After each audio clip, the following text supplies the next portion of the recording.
সবাই মিলে যাচ্ছি মায়াপুর নতুন মন্দিরটি দেখতে, আর আমরা মায়াপুরে চলেও এসেছি।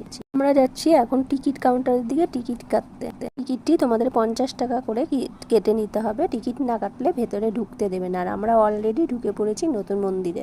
টিকিটটি কাটতে হবে রাধাকৃষ্ণ অষ্টসখীর মন্দির যেখানে এখন আছে, তার সামনেই হচ্ছে টিকিট কাউন্টার। এটা হচ্ছে ভগবান নৃসিংহদেবের মন্দির, আর মন্দিরের যে পাথরগুলো দেখছে এগুলো আনা হয়েছে অনেক দূর থেকে। ভিয়েতনাম, স্পেন, আফ্রিকা আর বেলজিয়াম থেকে পাথরগুলো আনা হয়েছে। নৃসিংহদেবের মন্দিরের পাশেই এটা হচ্ছে রাধা কৃষ্ণের মন্দির, আর ওপরের যে চূড়াটা আমরা বাইরে থেকে দেখতে পাই, এই চূড়াটা হচ্ছে কি সুন্দর করে প্লাটিনাম দিয়ে কাজ করেছে। যেখানে রাধাকৃষ্ণ অষ্টসখী রয়েছে সেখান থেকে এখানে আনা হবে, আর এই মন্দিরটি উদ্বোধন হবে 26 সালে।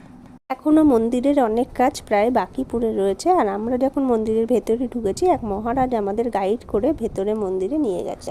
আমাদের মন্দির ঘোরা হয়ে গেছে, আমরা এখন যাচ্ছি বাড়ি। আর বাড়ি যাওয়ার পথে একটু চা খেয়ে নিচ্ছিলাম। চা খেয়ে